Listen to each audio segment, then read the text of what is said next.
Hello, folks. Hope you're doing all right.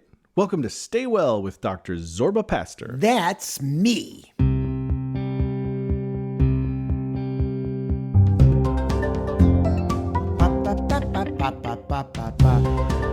I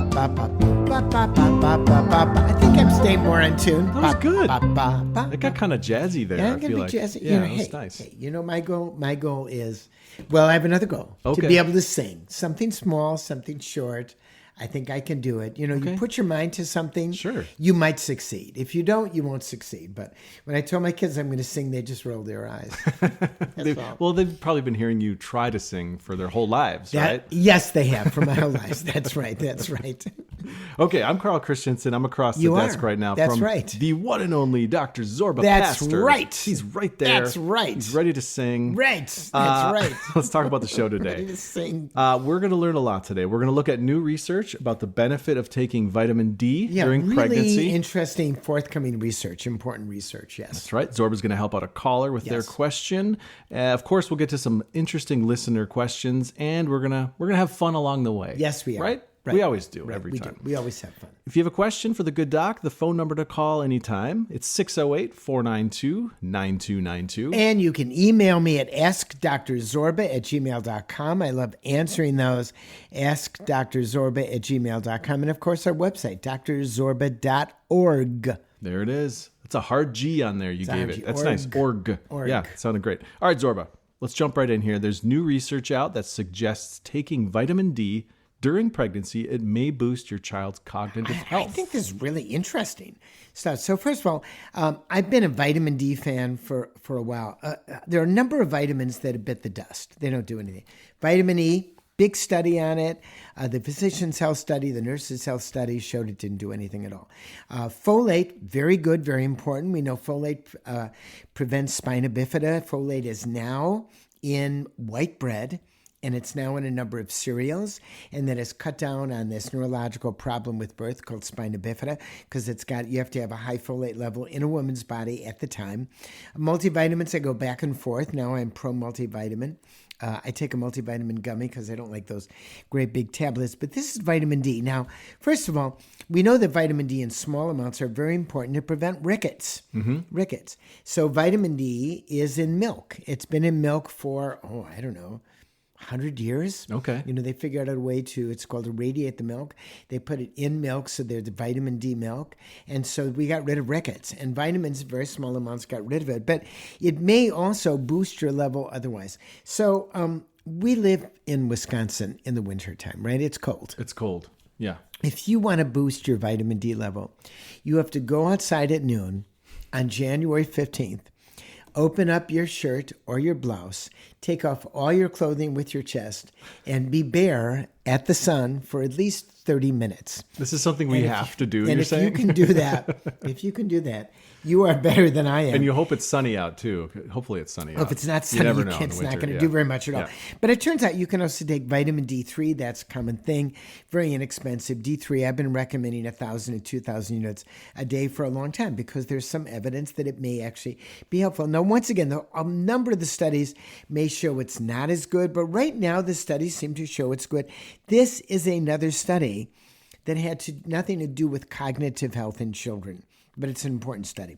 So the Copenhagen Progressive Study on Asthma in childhood. Okay, so Copenhagen, Denmark, there's one insurance company. Guess what the name of it is? What was it called again? Government. The government. Okay, yeah, I've heard of that. It's called the government really blanked Denmark. on that one, didn't I? And so they have, well, you were thinking about what's the insurance company. I was trying to do it in German. They have great records. And they were looking, they were looking to see other things. They do other things. They're looking at asthma.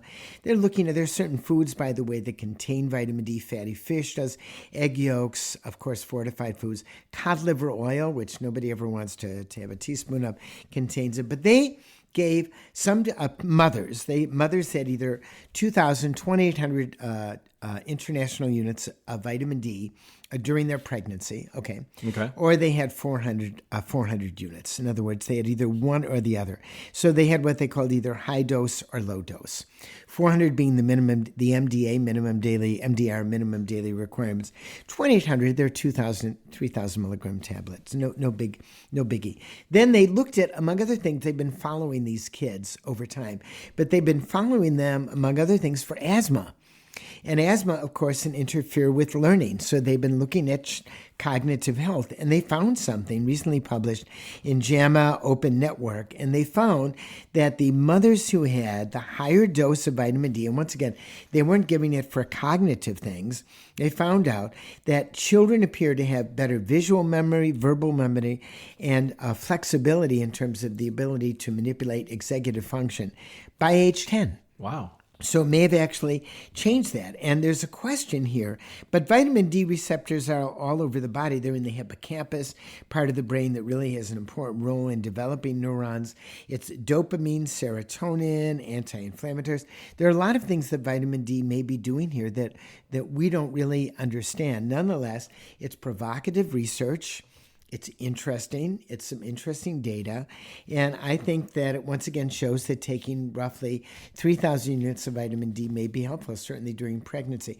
I've been recommending 2,000 units for a long time, but based on this study, I think I'm going to up it to 3,000 units. I wouldn't go 5,000, above 5,000, because you can actually get vitamin D-osis, where you have too much vitamin D in your body, but that's more at a 10 or 15,000.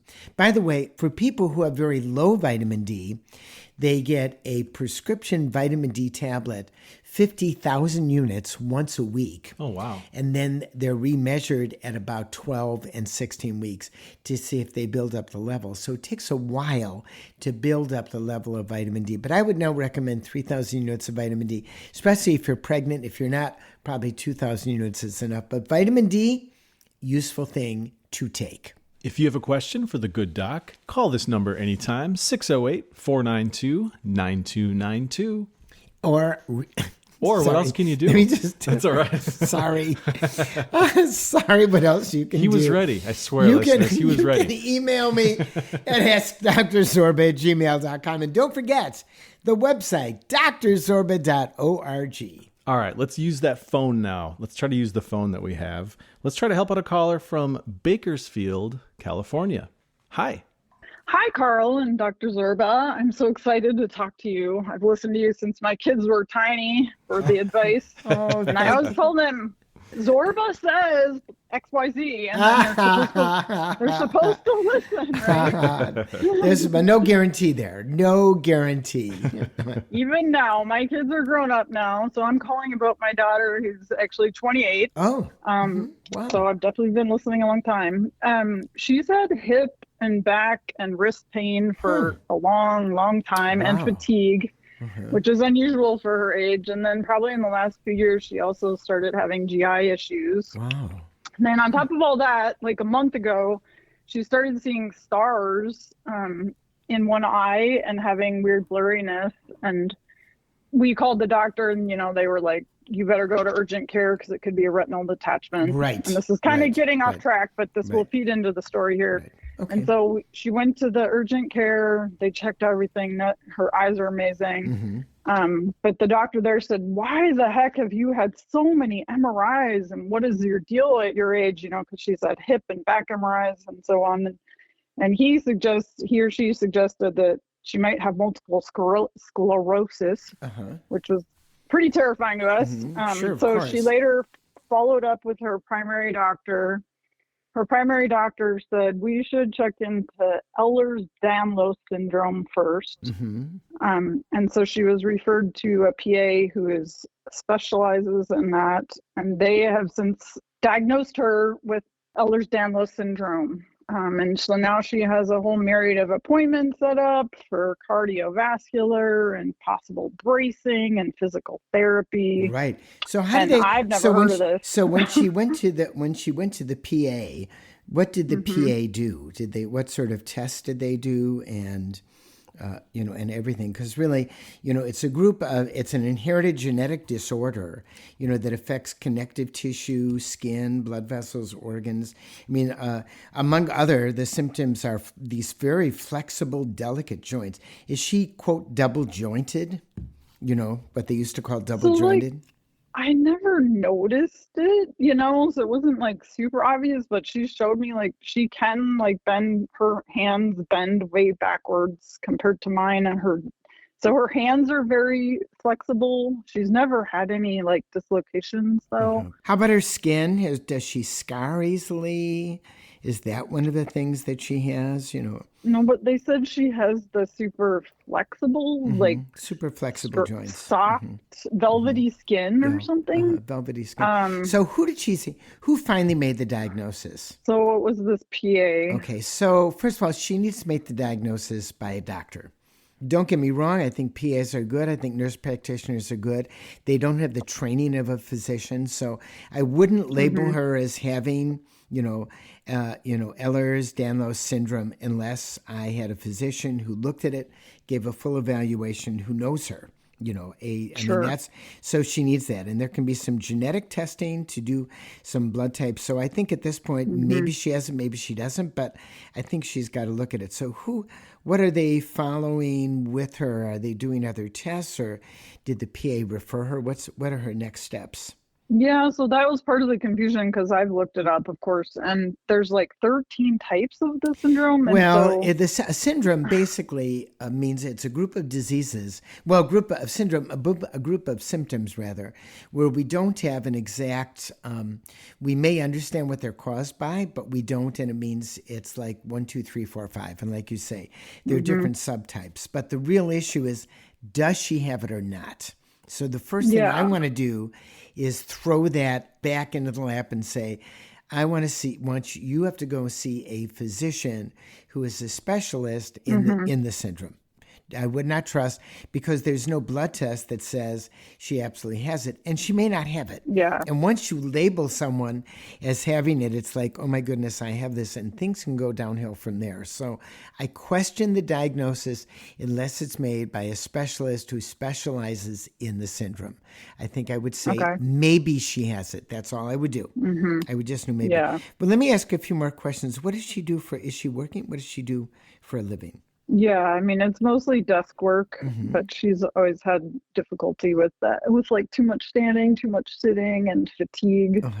And so they have referred her to a cardiologist in case she has heart effect from this. They also referred her to physical therapy to start managing it, and I think an orthopedist or someone to get braces for her. Right. But and an orthopedist, like a lot. An orthopedist may be someone because they deal with this, because they often have joint laxity, and they may deal with this at all. And also a physical therapist is going to give some other information, because they can look at range of motion of the joints, because that's one of the issues that currently is involved with it, because there's pain management, there's strengthening of the joints, and then, as you say, there's the vascular system. You've got to look and see whether or not that's the case. But once again, I if it were my child, I would look and say what insurance you have, and then I would look and see what subspecialty care do I have that is allowed by my insurance to find out, do I really have this syndrome or not?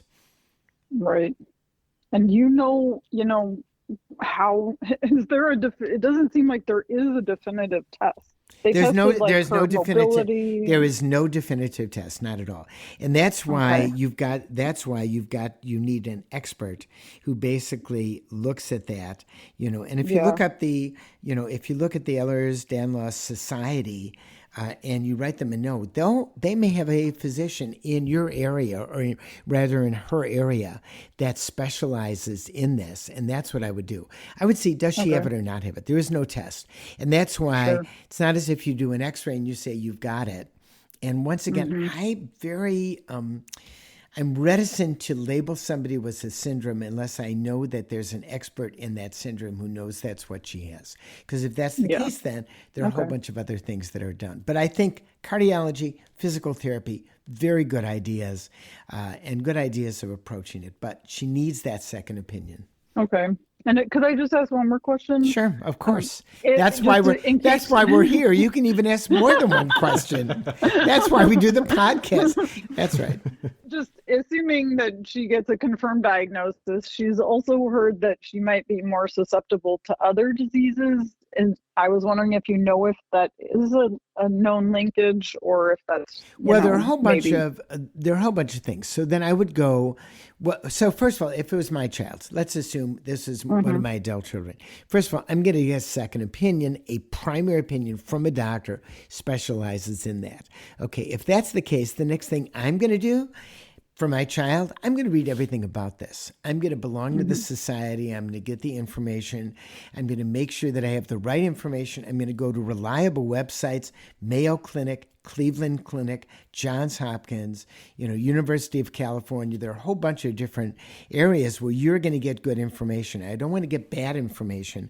I want to get good information. And then like anything else, I'm going to look and see, well, what are the possibilities? Well, if cardiology is an issue, you get checked out there. If skin is an issue, then you might see dermatology, and it might be there's certain things you're supposed to do. In other words, I would then help my child in all of those, but I would become an expert with my child. In other words, I would read about it.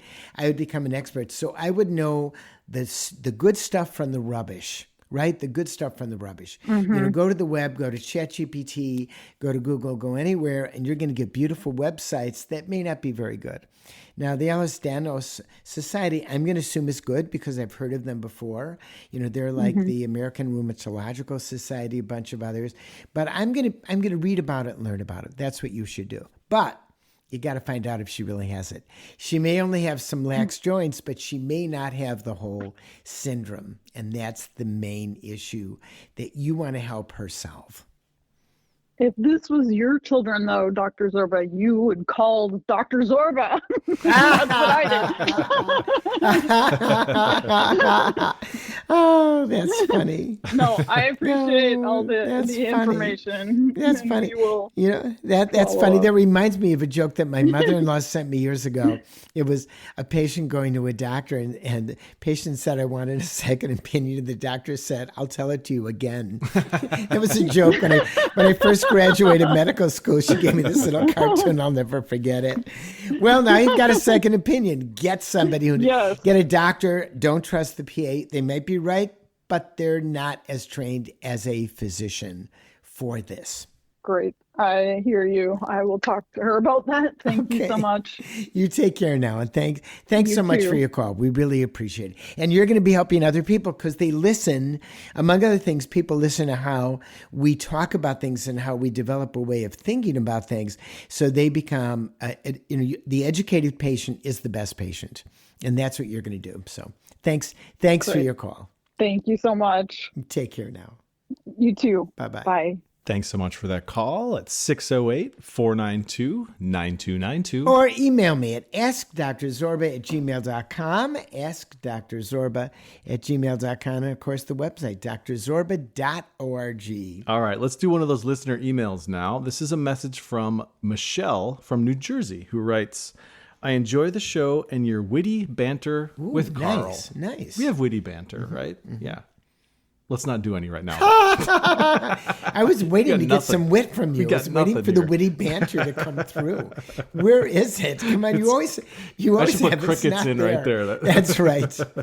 Okay, Michelle continues. I'd love to hear you speak on rosacea and Raynaud's syndrome, and if there's a correlation between the two, and if these conditions get worse as we age. I had mild symptoms from both conditions, but only recently noticed that they've started to worsen.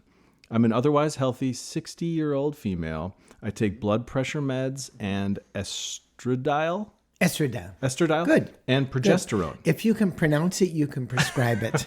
That's what we say. There's your T-shirt right there. Put that on a T-shirt. It's an estrogen. Estradiol. Okay. Estradiol. And progesterone. Mm-hmm. Thank you, she says. What do you think? You're welcome. Oh, no, that was from Michelle, not from me. But I'm saying you're welcome to her if she's listening. You're welcome. So first of all, Raynaud's syndrome, they're not connected. And rosacea, but not at all. There's rosacea. They're really not connected. There are some things. Rosacea is where your face, it's also called, it's sort of an acne. It's really not acne. It's a red face. You treat it with metronidazole flagyl. It's a medication that you put on your face. You can treat it sometimes with oral antibiotics, such as doxycycline or tetracycline. And people who blush often have rosacea. People who have rosacea often blush more, but it's a skin condition. Raynaud's is different. That's a vascular condition where when you're in cold weather, the arteries, little arteries in your fingers, then basically constrict and they cause pain and discomfort in your hand. And your hand then turns white. Often it's the opposite. It doesn't turn red. The proximal part of your hand may turn red, but the distal part, the part that's at the end of your fingers, may turn white. And it's a very different condition. So within the person, of course, you can have both conditions, but they really are not connected together, and you treat them differently. When it comes to Raynaud's, well, first of all, with Raynaud's, you often treat it by wearing gloves in the winter when you're touching the steering wheel. Certain antihypertensives, pills for blood pressure, can actually help Raynaud's. So she may look at something called a calcium channel blocker because she said she had hypertension, I think, and so that pill may actually help her Raynaud's. And once again, the rosacea, this sort of topical antibiotic, like it really is an antibiotic, can often get rosacea under control. And if not, there are some pills that also work. And we'd love to answer those questions on our podcast. So thank you for writing. Yeah. And if you've got a rosacea, Raynaud's, or any other question, call us at 608-492-9292 or write me at askdrzorba@gmail.com. And of course, our website, drzorba.org.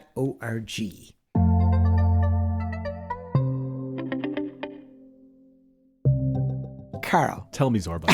You know how much I love coffee. Oh, you right? love coffee. Years ago, I tried Just Coffee Co-op's Bike Fuel. Bike Fuel. Medium roast coffee. Yeah. And I was smitten. It's fair trade organic coffee. I bought it and I am hooked. You're still drinking it today. Absolutely. Yeah, Just Coffee Cooperative. It's a worker-owned fair trade and organic coffee roasting co-op in Madison, Wisconsin. And they're dedicated to a model of commerce based on transparency, respect for labor, and environmental sustainability. That's right, Carol. No flavors, no additives, just coffee. And guess what, listeners? If you use the code ZORBA10, you'll get 10% off your entire order on their website, www.justcoffee.coop. Just Coffee Cooperative. Justice from the grounds up.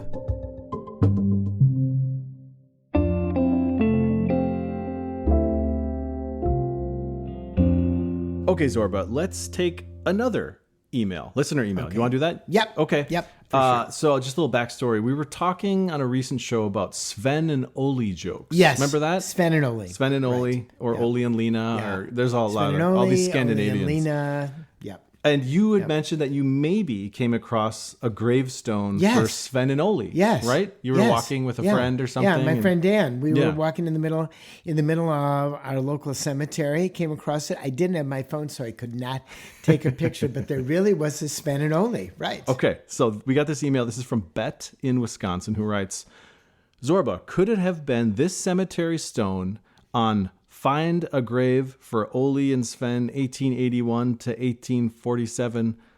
I think that's the search.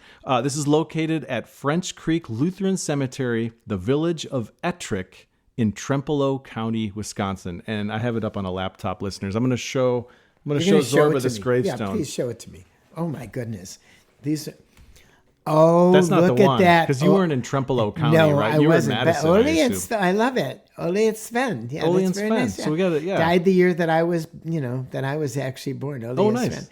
Sven. But so what was she founded on? Find a grave site? I think it's called Find a Grave. It's probably a website. Yeah. Find a Grave. You can find everything. Yeah. That was not the gravestone I looked at. Was not nonetheless, it reminds me that these jokes were real.